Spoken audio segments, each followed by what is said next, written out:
Bonjour à tous, j'espère que vous vous portez bien. Au jour d'aujourd'hui, je me rends compte que énormément de personnes, euh, beaucoup parmi vous, confondent encore le groupe sanguin et l'hémoglobine. Et par conséquent, vous ne savez pas ce que c'est que l'électrophorèse de l'hémoglobine parce que vous l'assimilez au groupe sanguin.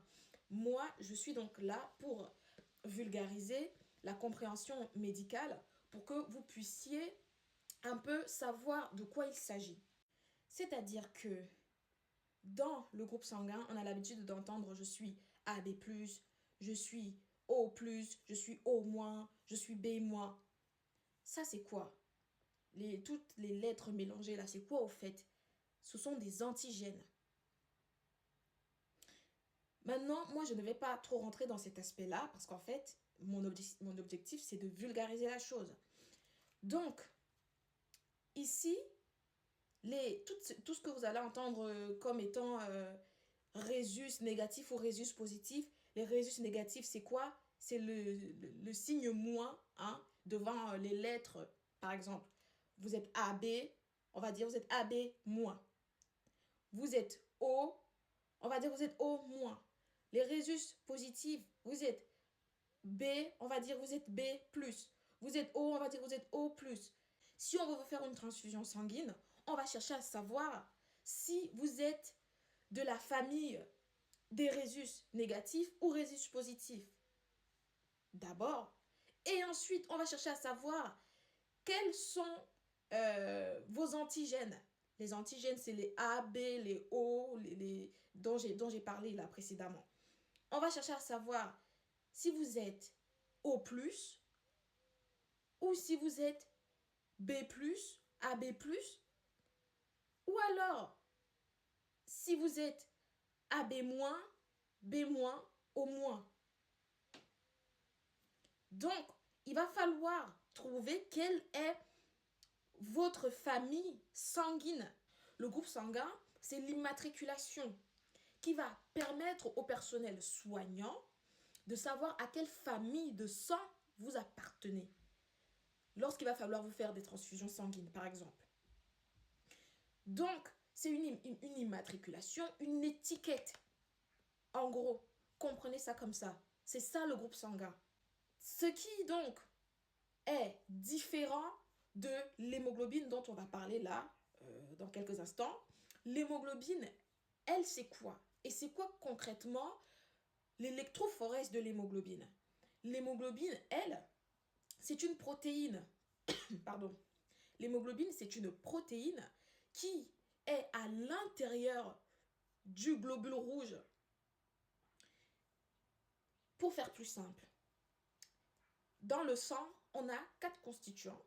On a les globules rouges, on a les plaquettes, le plasma et les globules blancs. Donc, globules rouges encore appelés hématies, globules blancs encore appelés leucocytes, qui ont chacun son rôle. Maintenant, on a notre globule rouge, qui, lui, va contenir la protéine appelée hémoglobine. L'hémoglobine va donc, étant donné que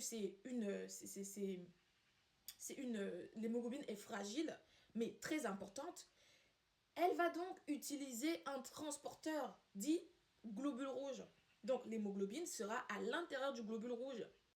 Maintenant, c'est l'hémoglobine qui est chargée d'absorber l'oxygène qui vient tout droit des poumons. Hein. C'est-à-dire que quand on fait une inspiration, on respire, l'oxygène sera absorbé par l'hémoglobine. Et c'est l'hémoglobine qui va contenir cet oxygène.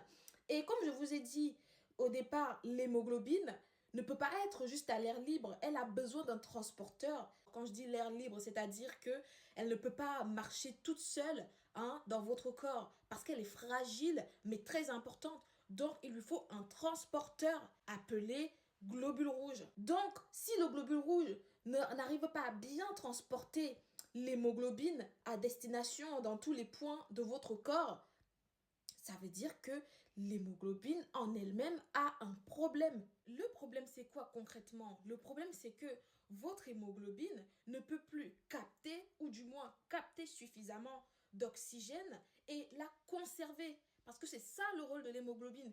Prendre l'oxygène et la conserver. C'est-à-dire que quand vous respirez, quand vous faites... Là, vous avez envoyé de l'air dans vos poumons. Maintenant, c'est l'hémoglobine qui va se charger de capter, de prendre cet oxygène-là, une partie de l'oxygène que vous avez envoyé, et de la conserver. Et étant donné qu'elle réside, c'est-à-dire qu'elle habite dans le globule rouge, qui est le transporteur, votre transporteur va connaître une déformation.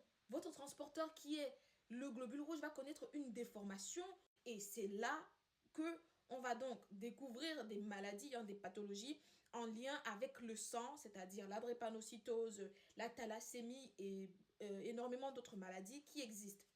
Chez les drépanocytaires, étant donné que l'hémoglobine n'a pas capté suffisamment d'oxygène et n'en a pas conservé suffisamment, que va-t-il se passer? Il va se passer que lorsque les globules rouges qui détiennent l'hémoglobine, lorsque les globules rouges iront dans les petits vaisseaux, les globules rouges vont se frotter entre eux, se coller parce qu'il n'y a pas assez d'oxygène dans ces globules rouges-là.